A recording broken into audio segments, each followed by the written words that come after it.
भारत माता की। भारत माता की। धरती आबा भगवान बिरसा मुंडा की। धरती आबा भगवान बिरसा मुंडा की। झारखंड के राज्यपाल सीपी राधाकृष्णन जी, मुख्यमंत्री श्रीमान हेमंत सोरेन जी, केंद्र सरकार के मेरे सहयोगी मंत्री अर्जुन मुंडा जी, अन्नपूर्णा देवी जी, हम सबके वरिष्ठ मार्गदर्शक श्रीमान करिया मुंडा जी, मेरे परम मित्र बाबूलाल मरांडी जी, अन्य महानुभाव और झारखंड के मेरे प्रिय परिवारजन, आप सभी को जोहार। आज का दिन सौभाग्य से भरा हुआ है। मैं कुछ देर पहले ही भगवान बिरसा मुंडा की जन्मस्थली उलीहातू से लौटा हूं। उनके परिजनों से भी बड़ी सुखद मुलाकात हुई है और उस पवित्र माटी को माथे पर चढ़ाने का एक परम सौभाग्य मुझे मिला है। मुझे भगवान बिरसा मुंडा मेमोरियल पार्क और फ्रीडम फाइटर म्यूजियम देखने का भी अवसर मिला है। 2 साल पहले आज के ही दिन मुझे ये म्यूजियम देश को समर्पित करने का सौभाग्य मिला था। मैं सभी देशवासियों को जनजातीय गौरव दिवस की बहुत बहुत बधाई देता हूं, अपनी शुभकामनाएं देता हूं और देश के सैकड़ों स्थानों पर देश के सभी वरिष्ठ जन आज झारखंड का स्थापना दिवस भी मना रहे हैं। अटल जी के प्रयास से ही इस राज्य का गठन हुआ था। देश को, विशेषकर झारखंड को अभी 50,000 करोड़ रुपए की अलग अलग योजनाओं का उपहार मिला है।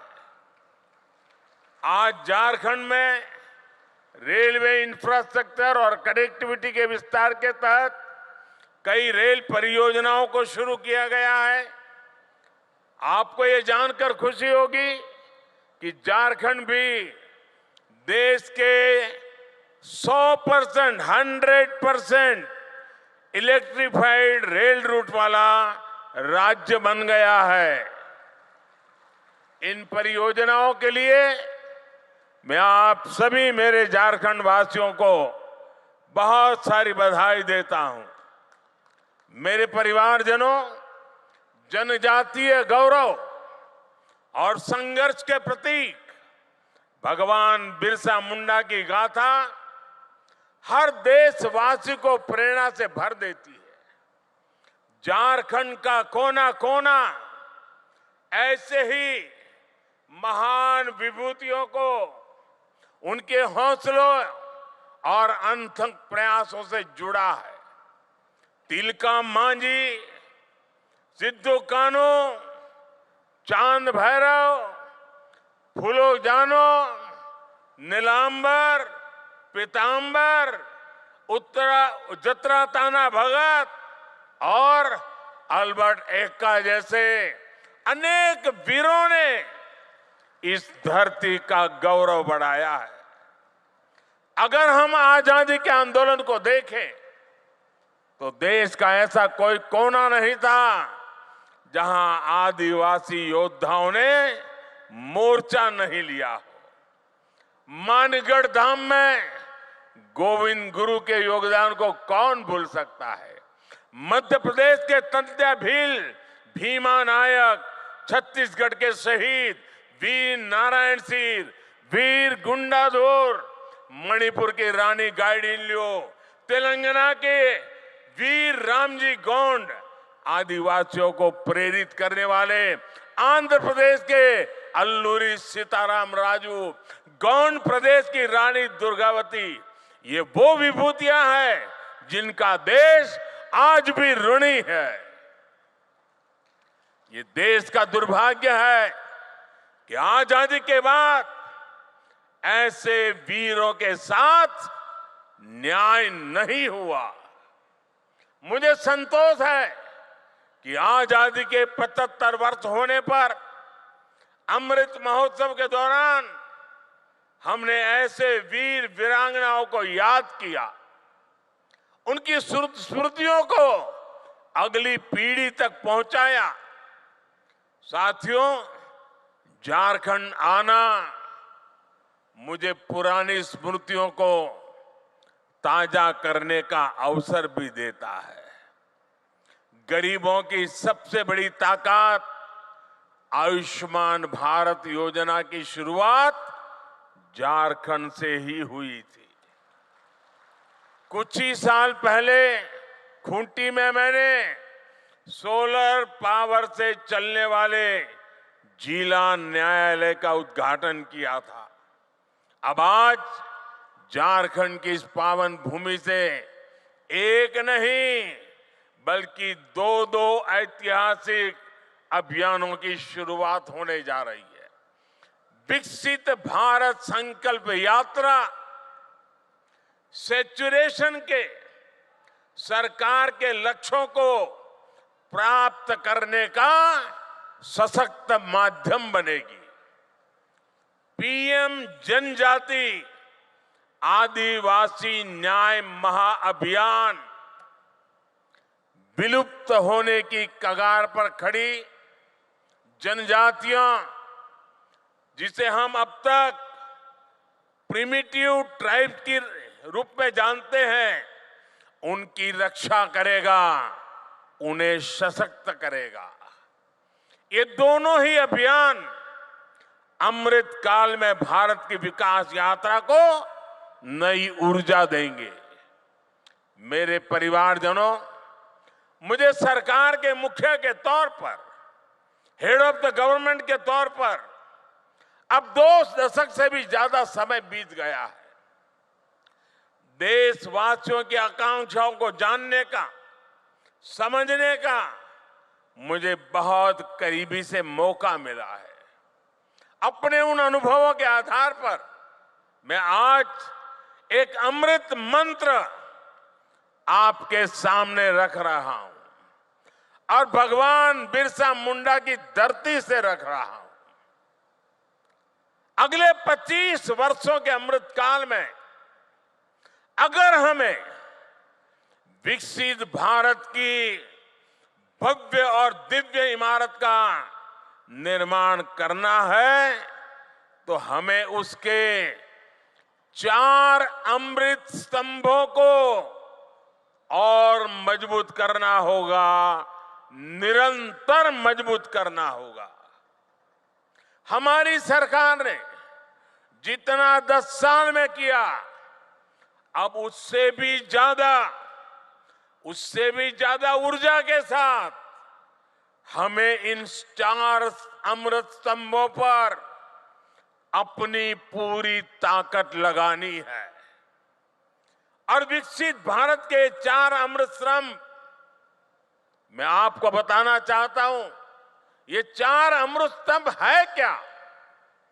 पहला अमृत स्तंभ भारत की हमारी महिलाएं, हमारी माताएं बहनें, हमारी नारी शक्ति। दूसरा अमृत स्तंभ है हमारे भारत के किसान भाई बहन और किसानी से जुड़े हुए जो कारोबार है, चाहे पशुपालक हो, चाहे मछली पालक हो, ये सारे हमारे अन्नदाता।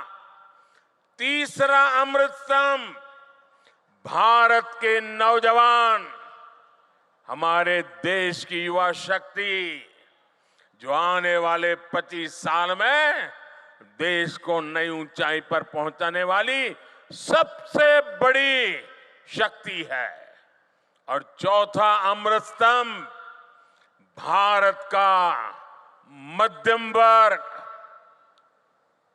नियो मिडिल क्लास और भारत के मेरे गरीब भाई बहन, इन चार स्तंभों को हम जितना मजबूत करेंगे, विकसित भारत की इमारत भी उतनी ही ऊंची उठेगी। मुझे संतोष है कि बीते 10 वर्षों में इन चार स्तंभों को सशक्त करने के लिए जितना कार्य हुआ है उतना पहले कभी नहीं हुआ। साथियों, आज तक और आजकल हर तरफ भारत की इस सफलता की चर्चा है कि हमारी सरकार के 5 वर्षों में 13 करोड़ से ज्यादा लोग गरीबी से बाहर निकले हैं। आखिर बीते कुछ वर्षों में ऐसा क्या हुआ जो इतना बड़ा परिवर्तन जमीन पर देखने को मिला है। 2014 में जब हमें आप सबने दिल्ली की गादी पर बिठाया, सरकार चलाने का दायित्व दिया, उस दिन से हमारा सेवा काल शुरू हुआ है। हम सेवा करने के लिए आए हैं और उस सेवा काल के बात करूं तब उस समय हमारे आने से पहले भारत की एक बहुत बड़ी आबादी मूलभूत सुविधाओं से वंचित थी।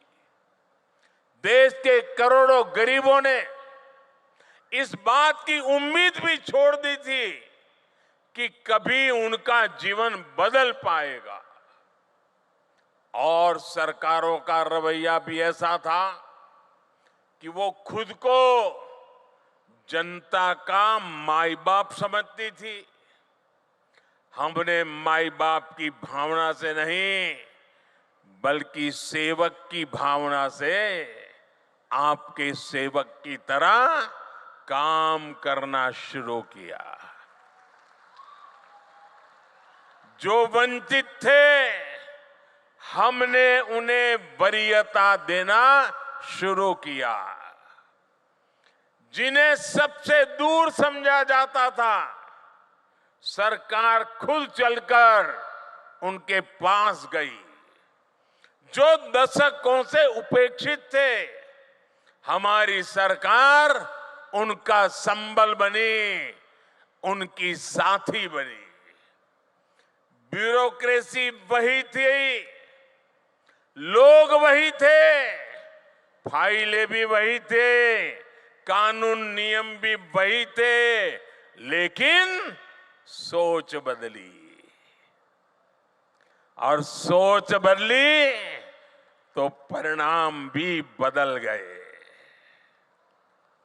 2014 से पहले देश के गांवों में स्वच्छता का दायरा 40% से भी कम था। आज हम 100% के लक्ष्य पर पहुंच रहे हैं। हमारी सरकार से पहले एलपीजी कनेक्शन सिर्फ 50-55% घरों में था। आज करीब करीब 100% घरों में महिलाओं को धुएं से मुक्ति मिल चुकी है।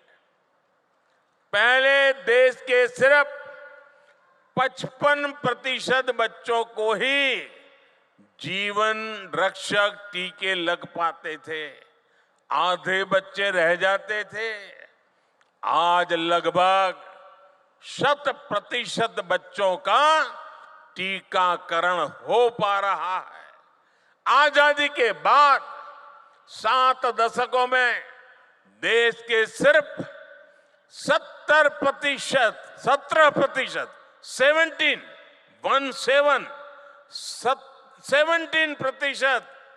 ग्रामीण परिवारों तक नल से जल की सुविधा थी। 20% भी नहीं। जल जीवन मिशन की वजह से आज ये भी 70% तक पहुंच रहा है। और साथियों, हम आप जानते हैं कि समाज में जिनको उस समय मिला था वो कौन थे? ये शुरुआती मलाई मिली वो लोग कौन थे? ये सारे रसूखदार लोग हुआ करते थे। जो संपन्न लोग होते थे, जिनकी सरकार में पहुंच होती थी, पहचान होती थी, वो सुविधाएं और व्यवस्थाएं आसानी से जुटाते थे और सरकार का भी मन दिमाग ऐसा था, उन्हीं को ज्यादा देते थे।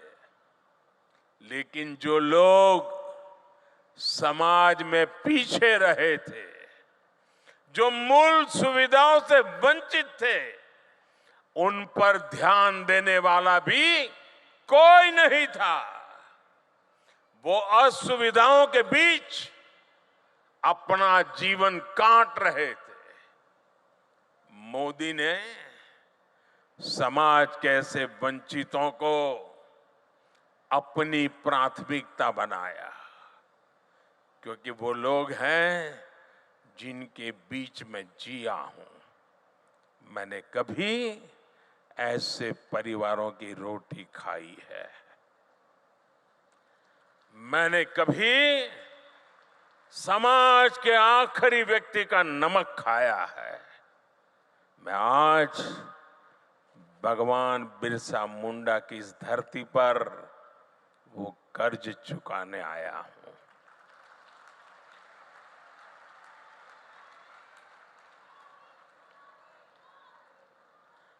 मेरे परिवारजनों, आमतौर पर सरकारों का रवैया रहता है कि जो आसानी से हासिल हो जाए उस लक्ष्य को पहले प्राप्त करो। लेकिन हमने दूसरी रणनीति पर काम किया। मैं तो ज्ञानियों को कहूंगा इसका अध्ययन करें।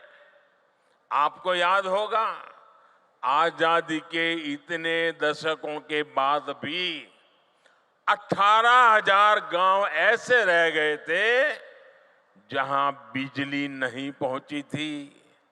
18वीं शताब्दी में जीने के लिए, अंधेरे में जीने के लिए मजबूर थे। उन्हें अंधेरे में जीने के लिए छोड़ दिया गया था, क्योंकि वहां बिजली पहुंचाने के लिए कई तरह की मुश्किलों का सामना कठिन था, मैं मानता हूं। लेकिन कठिन था तभी तो करना होता है। मक्खन पे लकीर तो हर कोई करता है, अरे पत्थर पर भी तो लकीर करनी चाहिए।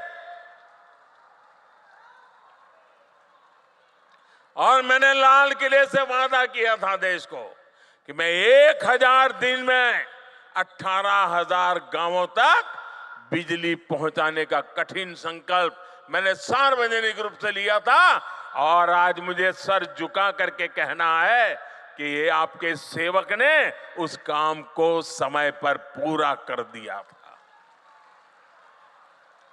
साथियों, हमारे देश में 110 से ज्यादा जिले ऐसे थे जो विकास के हर पैरामीटर पर पिछड़े हुए थे, बहुत पीछे थे।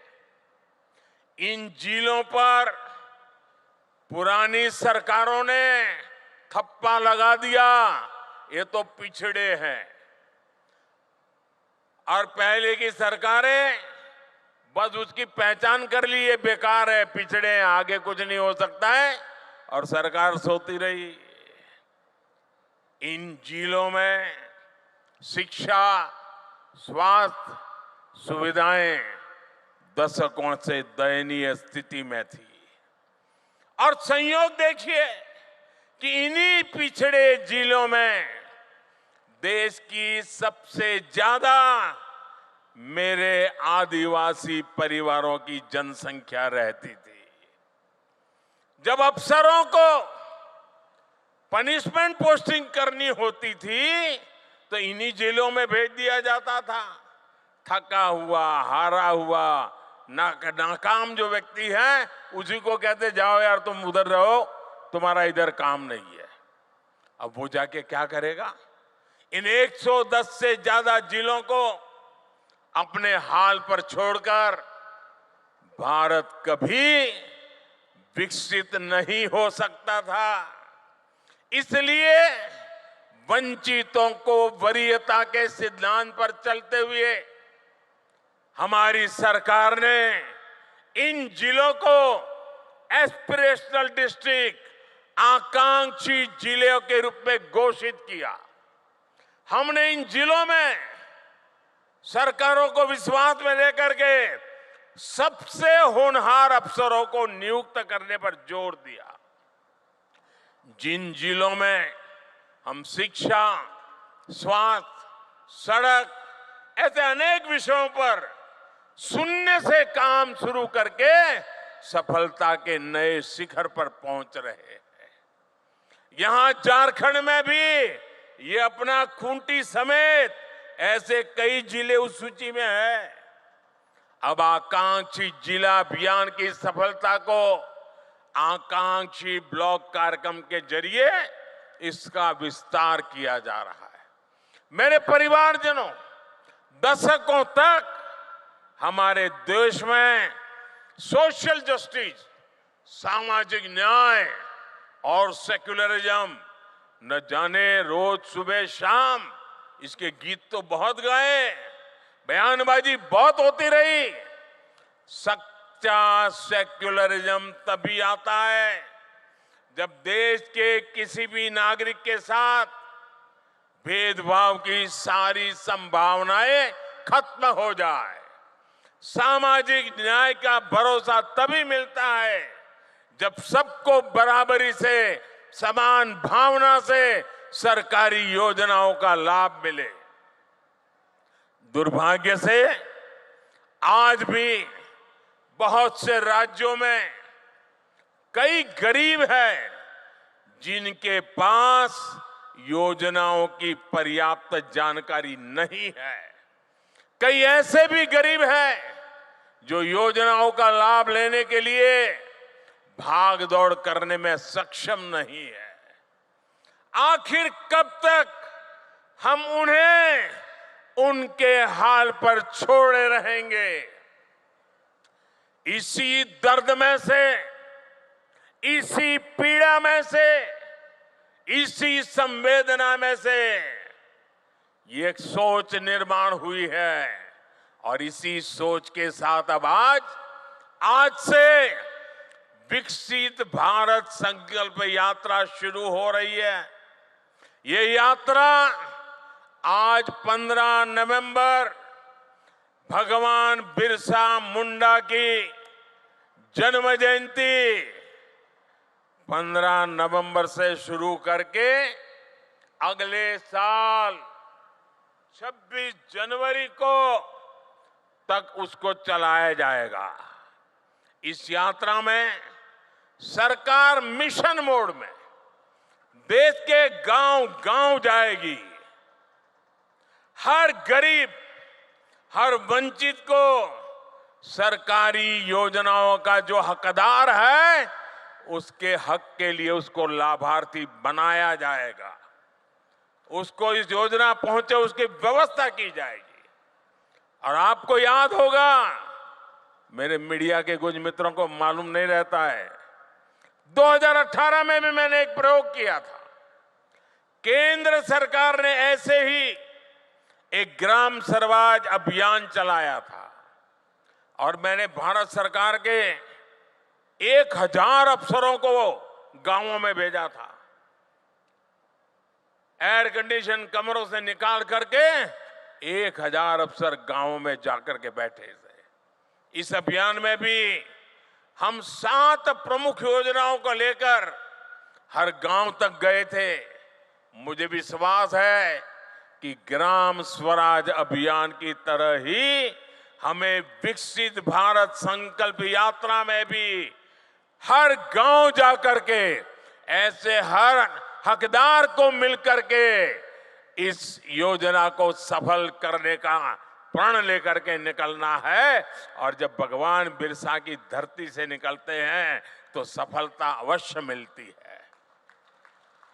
मैं वो दिन देख रहा हूं जब हर गरीब के पास मुफ्त राशन देने वाला राशन कार्ड होगा, जब हर गरीब के पास उज्ज्वला का गैस कनेक्शन होगा, सौभाग्य का बिजली कनेक्शन होगा और नल से जल होगा। मैं वो दिन देख रहा हूं जब हर गरीब के पास 5 लाख रुपए तक का मुफ्त इलाज देने वाला आयुष्मान कार्ड होगा, जब हर गरीब के पास उसका अपना पक्का घर होगा। मैं वो दिन देख रहा हूं जब हर किसान केंद्र सरकार की पेंशन योजना से जुड़ जाएगा, जब हर मजदूर पेंशन योजनाओं का लाभार्थी हो जाएगा, जब हर पात्र नौजवान मुद्रा योजना का लाभ ले सकेगा और एक एंटरप्रेन्योर बनने की दिशा में कदम रखेगा। विकसित भारत संकल्प यात्रा एक तरह से देश के गरीबों को, देश की माताओं बहनों को, देश के नौजवानों को, देश के किसानों को मोदी की गारंटी है।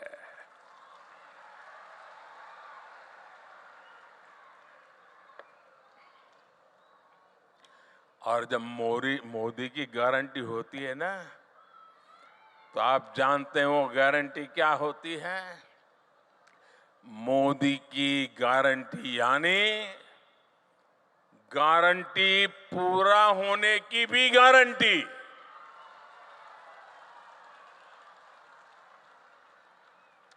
मेरे परिवारजनों, विकसित भारत के संकल्प का एक प्रमुख आधार है पीएम जनमन, यानी पीएम जनजाति आदिवासी न्याय महाअभियान। सामाजिक न्याय जनरल बातें हुई, मोदी हिम्मत करके निकला है आदिवासी न्याय अभियान को लेकर के। आजादी के बाद कई दशकों तक आदिवासी समाज को लगातार नजरअंदाज किया गया। मैं अटल जी की सरकार थी जिसने आदिवासी समाज के लिए अलग मंत्रालय बनाया, अलग से बजट बनाया। हमारी सरकार के दौरान अब आदिवासी कल्याण का बजट पहले के मुकाबले 6 गुना तक बढ़ चुका है। पीएम जनमन योजना का नाम रखा है पीएम जनमन। पीएम जनमन यानी पीएम जनजाति आदिवासी न्याय महाअभियान। इसके तहत अब हमारी सरकार उन आदिवासी भाई बहनों तक पहुंचेगी जिन तक अभी नहीं पहुंचा गया। ये वो जनजातीय समूह है, हमने कह तो दिया वो प्रिमिटिव ट्राइब्स है, जिनमें से ज्यादातर अब भी जंगलों में रहने के लिए मजबूर है। उन्होंने रेल की देखने की बात छोड़ो, आवाज भी नहीं सुनी है। देश के 22,000 से ज्यादा गांवों में रह रहे ऐसे 75 जनजातियां, वो 75 जनजातीय समुदाय की प्रिमिटिव ट्राइब्स की पहचान हमारी सरकार ने की है।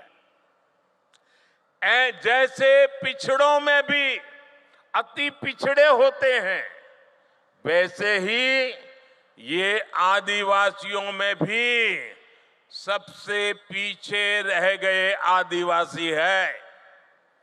देश में इनकी संख्या लाखों में है। इन सबसे पिछड़े आदिवासियों को मूल सुविधाएं भी नहीं मिली हैं। आजादी के 75 साल के बाद भी नहीं मिली है। इस आदिवासी समाज के लोगों को कभी पक्का मकान नहीं मिला। इनकी कई कई पीढ़ियां में बच्चों ने स्कूल तक देखा नहीं है।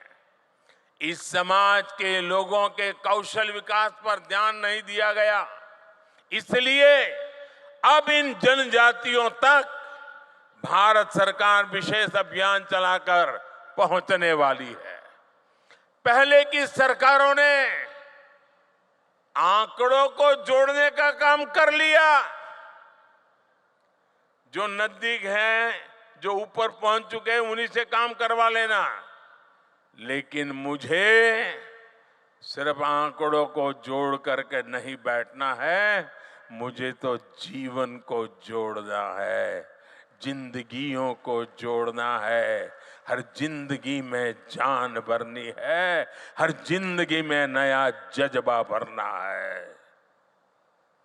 इसी लक्ष्य के साथ आज पीएम जनजाति आदिवासी न्याय महाअभियान यानी पीएम जनमन, हम जनगण मन तो गाते हैं, आज मैं पीएम जनमन के साथ इस महाअभियान की शुरुआत हो रही है। इस महाअभियान पर भारत सरकार 24,000 करोड़ रुपए खर्च करने जा रही है।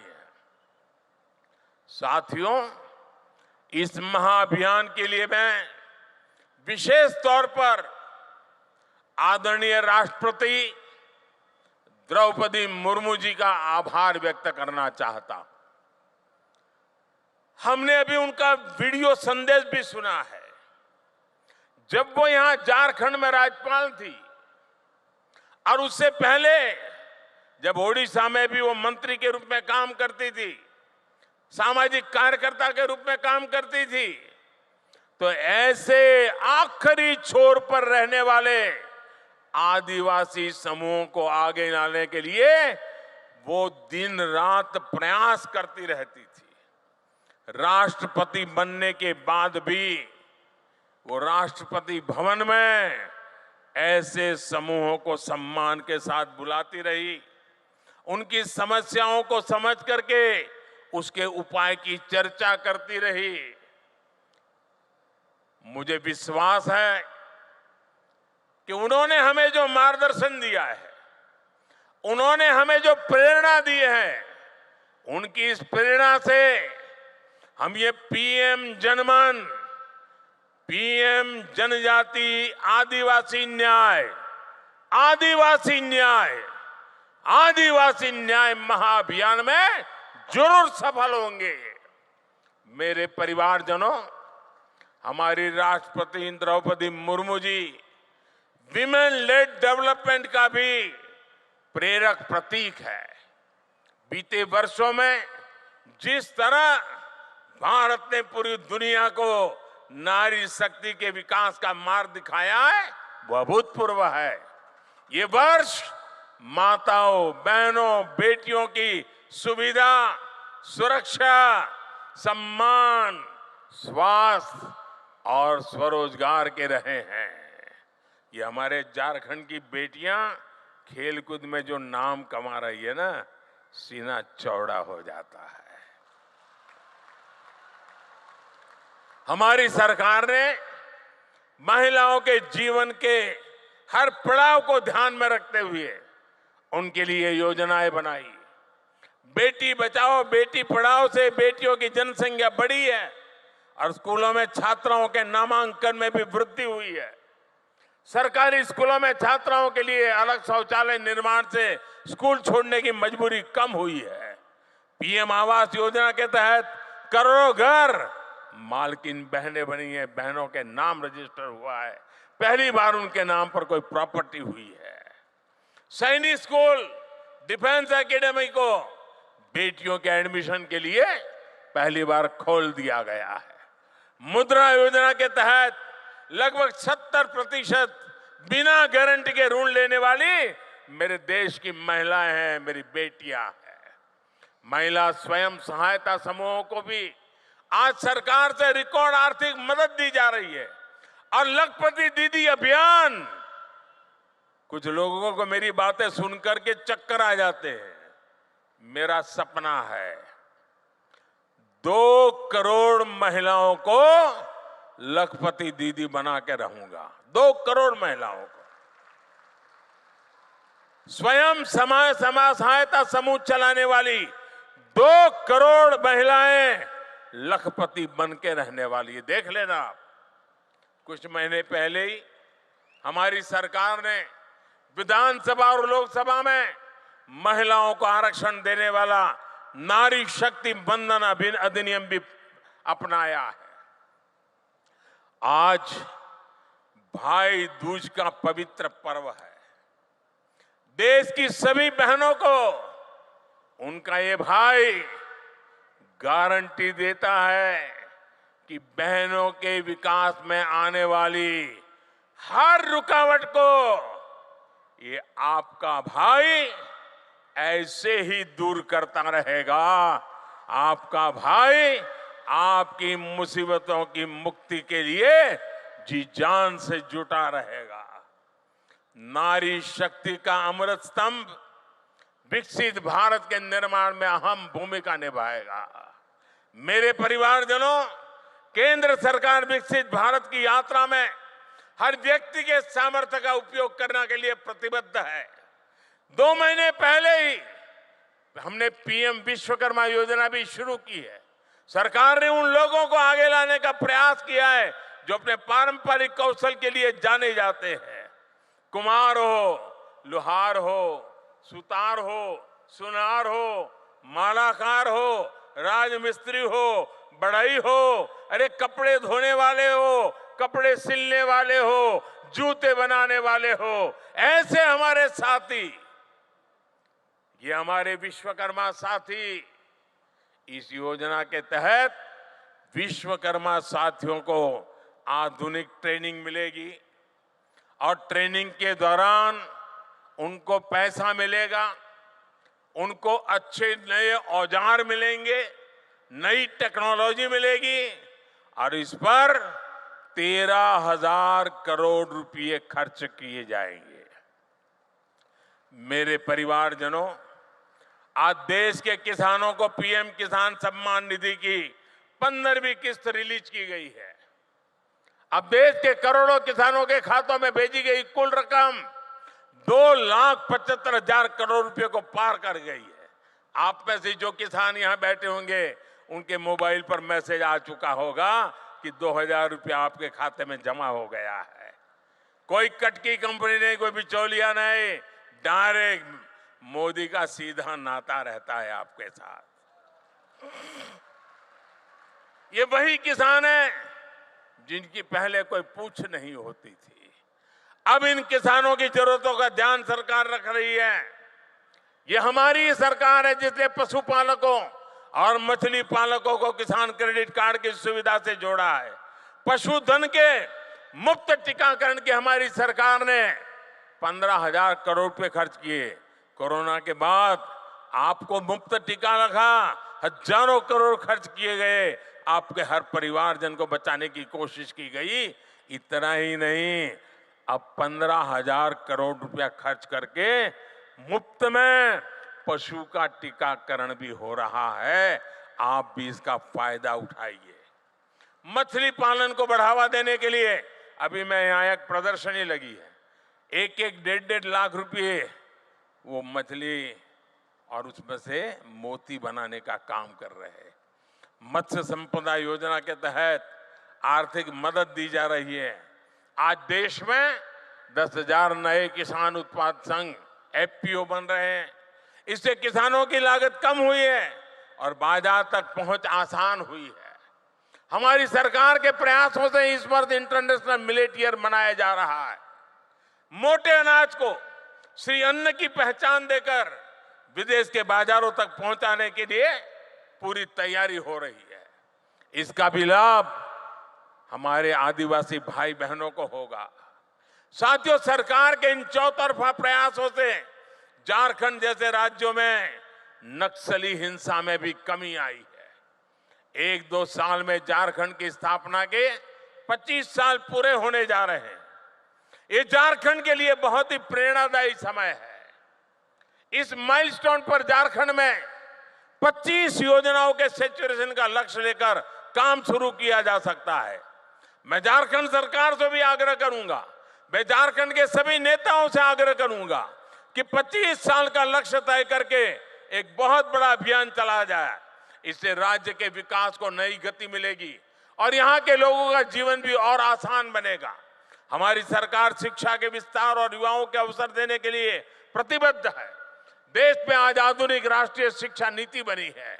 अब विद्यार्थियों को मातृभाषा में मेडिकल और इंजीनियरिंग की पढ़ाई का विकल्प मिल रहा है। बीते 9 वर्षों में पूरे देश में 300 से अधिक यूनिवर्सिटीज बनी है, 5,500 से अधिक नए कॉलेज बने हैं। डिजिटल निधि अभियान ने युवाओं को नए अवसर दिए हैं।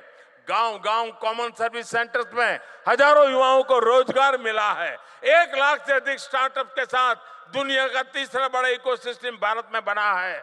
आज रांची में IIM कैंपस और IIT ISM, धनबाद में नए हॉस्टल का भी लोकार्पण हुआ है। साथियों, अमृत काल में 4 अमृत स्तंभ, हमारी नारी शक्ति, हमारी युवा शक्ति, हमारी कृषि शक्ति और हमारे गरीब और मध्यम वर्ग की सामर्थ्य शक्ति भारत को निश्चित ही नई ऊंचाई पर ले जाएंगे, विकसित भारत बनाएंगे। मैं इन परियोजनाओं के लिए, राष्ट्र निर्माण के इस अभियानों के लिए एक बार फिर आप सबको निमंत्रण भी देता हूं, आप सबको बधाई भी देता हूं। मेरे साथ मैं कहूंगा, भगवान बिरसा मुंडा, आप कहिए अमर रहे, अमर रहे। भगवान बिरसा मुंडा अमर रहे, अमर रहे। भगवान बिरसा मुंडा।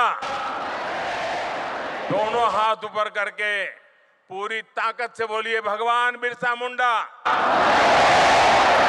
भगवान बिरसा मुंडा, भगवान बिरसा मुंडा, भगवान बिरसा मुंडा। आपका सबका बहुत बहुत धन्यवाद।